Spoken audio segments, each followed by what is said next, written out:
participan el mayordomo, el cantor, las pastoras, y entonces es un elemento fundamental de estos ritos. Intercambian comida que han subido al cerro, lo que no se come se empaca, se lleva.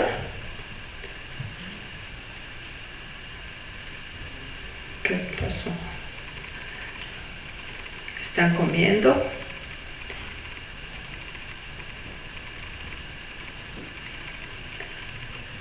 Están comiendo y los niños se suben a las mulas y rápidamente la gente emprende el camino hacia abajo, hacia el pueblo.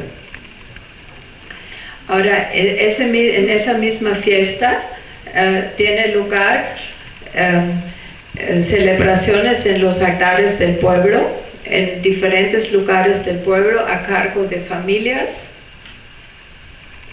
Bueno, que son unos rústicos altares también, con una cruz adornada, con sandalias, y las ofrendas. Muy importante entre ellos son las canastas con la semilla del maíz. Un elemento novedoso en estas ofrendas son las sandías rojas, que en ese calor que hace allí, en esa época del año, realmente es espectacular. Siempre hay innovaciones en las ofrendas, ¿no? Entonces estas fotos tienen sus años, pero supongo que los siguen usando las sandías como elemento que simboliza la fertilidad y el agua. Bueno, vamos a ver. Bueno, aquí pasa algo. La que sigue, por favor. Yo no sé. Esto no. No, es que no. La que sigue. Bueno, aquí ven el pollo, el mole, las semillas, los tamales. Y muy importante también los sandalias, ¿no? Eso, si se acuerdan de España, pues es un elemento definitivamente litúrgico. Bueno, vamos más rápido, sí. Ese es el mismo altar y la gente que se congrega. La que sigue.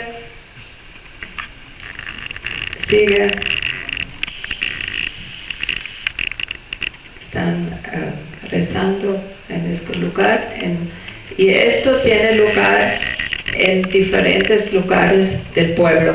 Aquí es una foto también de un muy pobre, pequeño altar de la Santa Cruz. Estos altares generalmente, esas piedras rústicas, muy probablemente pueden provenir de sitios arqueológicos. Bueno, yo tenía aquí unas referencias a un pueblo que yo no tengo documentado, que ustedes pueden consultar la tesis de Eustaquio Celestino del Ciesas, que también fue una tesis que yo asesoré. Él es nativo de San Juan Tetelcingo Guerrero, que es un pueblo vecino allí, y como él es nativo del náhuatl y pues hizo la investigación ahí, tiene unas partes muy interesantes donde habla del simbolismo de las cruces. Los de San Juan Tetelcingo suben el día siguiente al mismo cerro, le dan otro nombre, allí se llama Cacalotepetl, el Cerro del Cuervo, y después se llevan sus dos cruces y los bajan a la iglesia, y allí se van a quedar hasta fines de mayo. Ese es un elemento muy interesante, que las cruces del paisaje se llevan a la iglesia para que oigan misa y para que reciban comida. O sea, es un tratamiento de las cruces como personas en sí, como deidades. Y también habla de la importancia de ciertos pájaros. Los pájaros pueden ser cuervos o sopilotes que están relacionados con los vientos.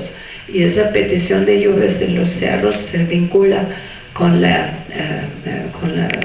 implorar a los vientos para que traigan la lluvia. Donde sí tengo documentado es de San Agustín Huapan, en compañía también de Catherine Good. Hace años pudimos subir a este agreste paisaje al cerro que se llama Mishuehue.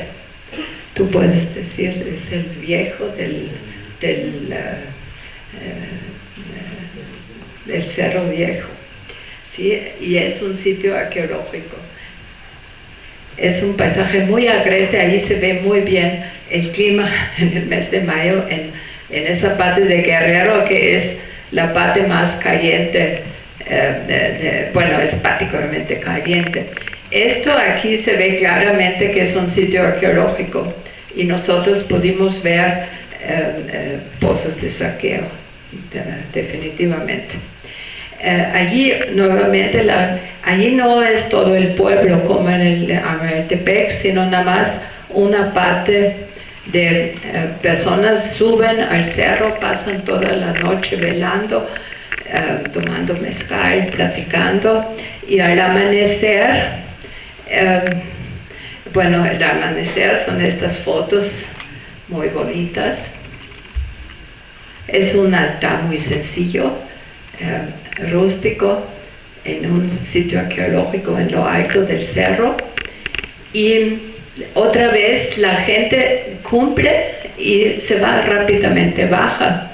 Nosotros, bueno, Catherine Good y yo y el acompañante nos quedamos allí observando, porque resulta que este es el altar en la mañana, y esta vegetación de estos árboles que luego suenan en el aire y se ve el calor que hace, y allí no se ve muy bien porque lo tomo de atrás para que no moleste, y se espera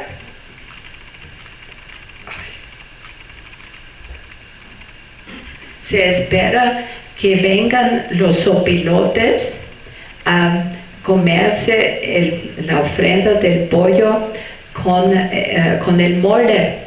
Y eso es una mate que hace referencia a este aspecto, porque como ya dije, estos pájaros están relacionados con los fenómenos atmosféricos y traen la lluvia.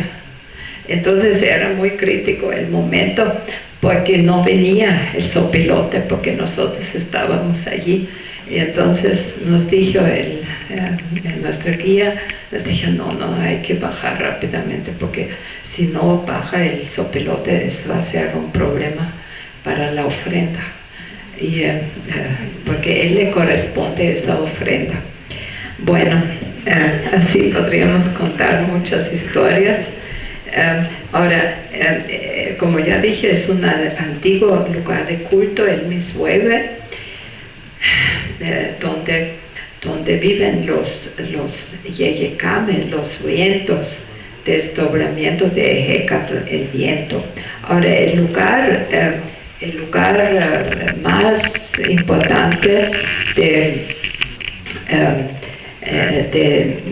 donde vive el viento es Ostotempan.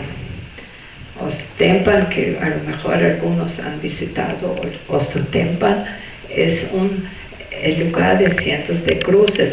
Eso no es en la cuenca del Balsas, sino por Atliaca y Chilapa. Y como no puedo entrar en detalles, estas fotos de hecho no son mías, sino son de Catherine Good.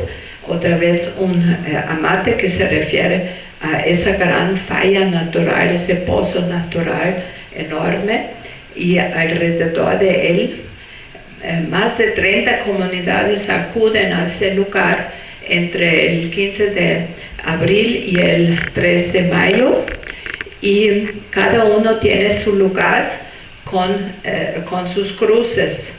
La siguiente, por favor.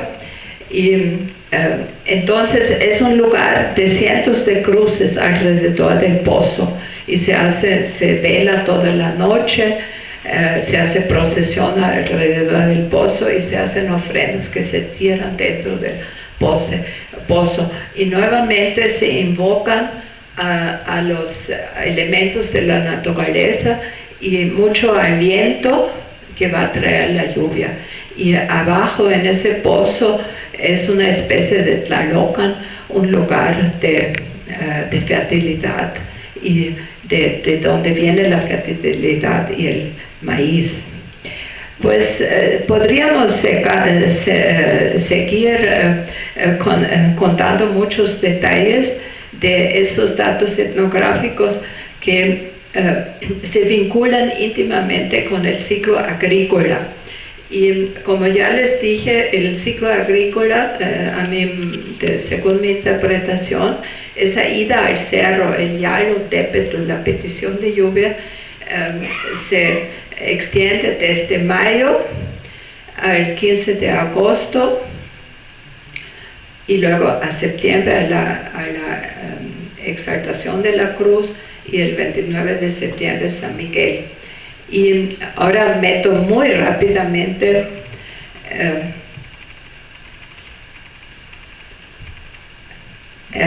unos datos sobre ese avance del ciclo agrícola. Estas fotos son también de la cuenca del Balsas, cómo cambia el paisaje cuando empieza a llover.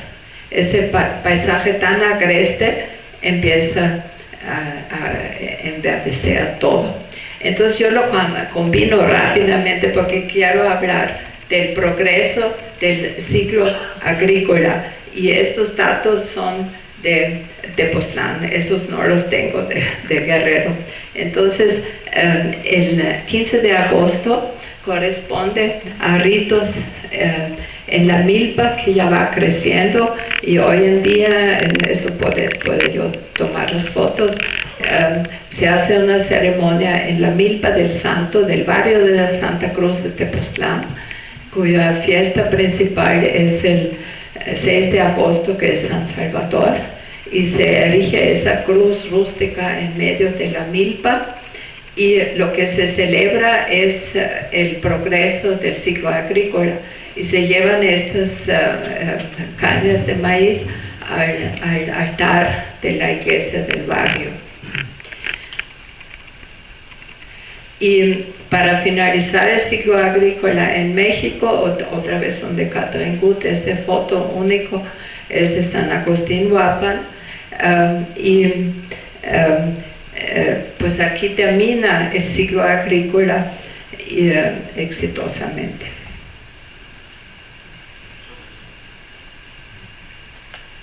Importancia del maíz, que creo que mis compañeros también van a hablar de esto. La que sigue. Todavía tengo tiempo. Sí.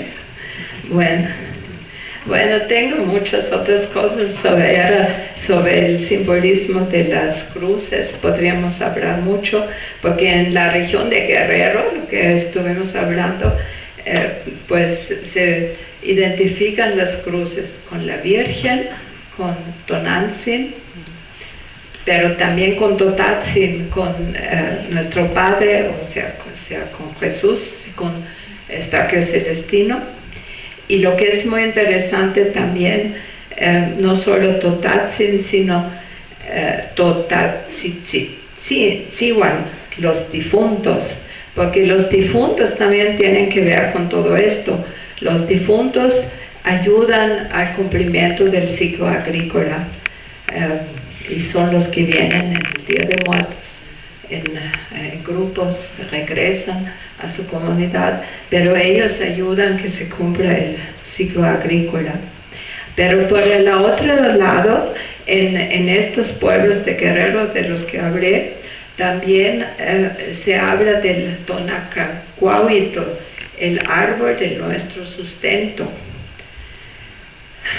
Y eso es interesante y eso apenas me fijé ayer, porque sí sabemos que las cruces y en el siglo XVI también se ponían alimentos en las cruces, o sea, en parte esto viene de Europa, pero aquí pues se convierte casi en una deidad esto. Pero esto, hay un sincretismo con estos mayos que mencioné antes, con esas cruces verdes que vienen de esos cultos de la fertilidad europeos, pero son otros aspectos. Entonces aquí se mezclan diferentes influencias que vienen en diferentes momentos, pero sobre todo en el siglo XVI y XVII. También aquí, igual que en Europa, las cruces delimitan el territorio. Y también, como ya hemos hablado, son cruces de agua. Por eso son cruces verdes, son cruces de vegetación y cruces de agua. Entonces, sí hay un aspecto europeo en eso, nada más como insistí mucho, el clima en Europa es otro. Bueno, ahora vamos a pasar a mis ejemplos de los Andes del Sur. Yo inicié unos estudios comparativos hace varios años y me interesa esto mucho y realmente en la región del Cusco, en los Andes del Sur, encontramos muchos elementos que son comparables. No quiere decir que es una transfusión directa ni la herencia histórica, por lo menos se puede documentar a partir del siglo XVI, a partir de la conquista y de la introducción de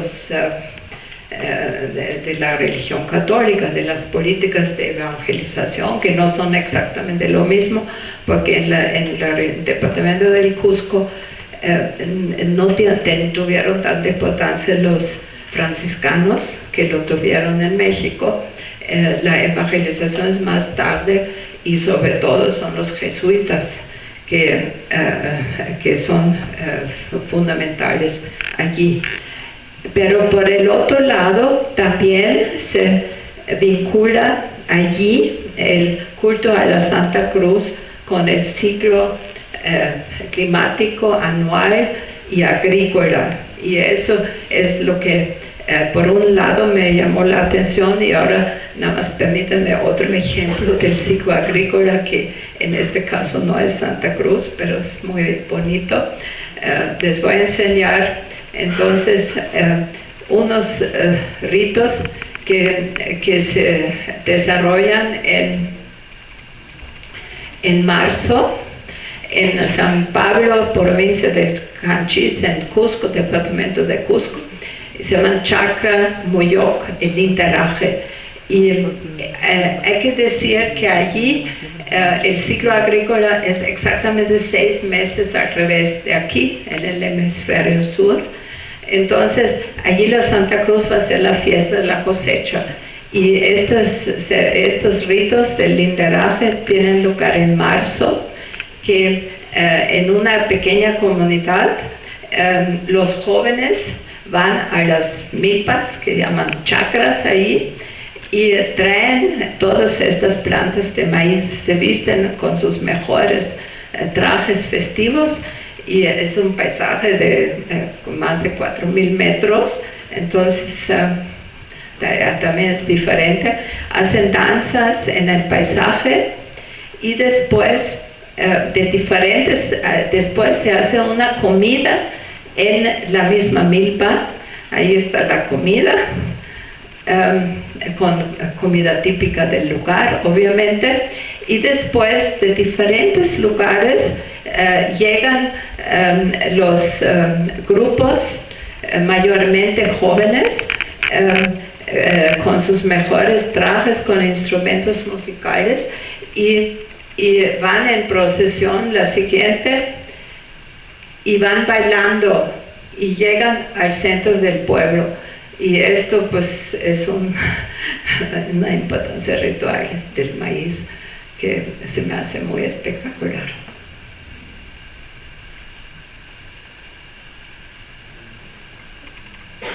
Y bueno, la Santa Cruz ahorita la vamos a mencionar, pero la cosecha en esta parte de los Andes tiene lugar en mayo, junio, hasta principios de julio, y tuve la oportunidad de tomar estas fotos en la casa de un labrador que separa las diferentes clases de maíz. Y igual que en México hay hablan muchísimo de las diferentes clases de maíz y de su interés, su importancia, su sabor. Es muy espléndido, es muy interesante porque en los Andes pues el maíz no es el alimento básico, es la papa. Hay más de 500 variedades de papa. Sin embargo, el alimento ritual es el maíz, es el ciclo del maíz.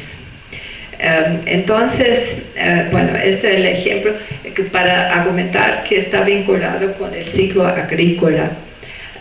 Pero por el otro lado, bueno, es un ejemplo, esto lo comenta Luis Millones. Son unas tablitas pintadas de madera que corresponden a los amates de Guerrero, y es de Ayacucho, de Huamanga, y aquí se representa la Santa Cruz como fiesta de la cosecha, y es precioso. Y pues podríamos hablar mucho de esto. Entonces también hay magueyes, pero no se hace ni pulque, tampoco se comen los nopales. Pero en todo el proceso, entonces la Santa Cruz es la cosecha. La que sigue. Ahora, eso yo lo pude observar, me llamó mucho la atención, me resultó conocido. Pues sí, en esa iglesia hay unas iglesias que son unas joyas del siglo XVI y que ahí están casi abandonadas, todavía tienen sus funciones. Y entonces allí vi esas cruces acostadas atrás en la iglesia. Y esto es lo que describe Eustaquio Celestino de su pueblo, en el Balsas, que bajan las cruces y las hacen oír misas en la iglesia. Entonces vi el 3 de mayo en la iglesia de Guaracondo, en la provincia de Anta, y hay que decir antes también de la cosecha de este agricultor de Surite. Es una región muy fértil que tiene unas terrazas agrícolas impresionantes que todavía son de los incas, y las panacas incas tenían allí sus especiales propiedades. Bueno, pero ahora ya pensando un poco en finalizar, nos vamos a la ciudad del Cusco, el Cruz de la Cuy se llama, el 3 de mayo. Ahora aquí, como es una gran capital, ¿no?, que todavía piensa que es la continuidad del imperio inca, esta festividad en Cusco tiene pura influencia española, ¿no? Las grandes ciudades capitales, igual que en México en el siglo XVI, o hoy día quizás en Tasco o quizás en Puebla, y yo realmente no conozco suficiente datos. Aquí realmente la festividad de la Santa Cruz es muy importante, pero corresponde muchísimo más a la doctrina católica directamente. Pero es una fiesta muy vistosa, como todo lo que tiene lugar en Cusco. Y hay mayordomos que se reúnen abajo de las iglesias, de las cruces, ¿no?, que están enfrente de diferentes iglesias y barrios, y velan allí también toda la noche, pero es más una festividad familiar y urbana. Y también hay danzantes, que en Cusco en todas las fiestas aparecen los danzantes, grupos de danzantes, que podríamos hablar mucho de eso también. aquí van van en procesión por unas calles de Cusco. Esto se me hace particularmente bonito, y hacia el barrio de la Almudena. Y por fin termina este ciclo en este caso de la cosecha, termina con la fiesta movible del Corpus Christi. Y esto, aunque pues realmente no está directamente vinculado con la cruz, pero es un poco para presumir de mis fotos. Esto hoy en día es una atracción turística también, pero sigue siendo una fiesta esplendorosa, y a mí realmente me ha enseñado muchísimo, porque es realmente todavía vivo esa tradición española que llegó en el siglo XVI, tanto en México como en los Andes, hoy día Perú. Y en este caso, y sigue siendo una fiesta donde participa toda la población, todos los barrios, y con muchas ceremonias, pero mucho más parecidas a España. Pero en España han cambiado, porque si ustedes buscan en el internet hoy día, o si van a España a ver estas fiestas, se han vuelto urbanas y mucho vaciado ya de su contenido popular. Y bueno, en Cusco es muy famoso. Hay una serie de cuadros de fines del siglo XVII que el obispo Molinedo, que vino de España a Cusco, y él fue un gran mecenas, y él financió estos cuadros, que son como 10, 12 cuadros, que nos muestran esas procesiones en el siglo XVII en Cusco, con todas estas costumbres españolas introducidos y enriquecidos, porque también se ve la población quechua, e inclusive los nobles incas participan en esas procesiones. Entonces son un documento histórico muy interesante y muy conocido, muy comentado. Y bueno, en fin, hay muchísimos aspectos de todo eso, pero es muy importante combinar la antropología con la historia y ver esos procesos históricos de cómo la religión católica que viene de España, cómo se transforma por un lado en el medio urbano en América, y por el otro lado en el medio rural, donde llega a conectarse con los ciclos agrícolas. Muchas gracias.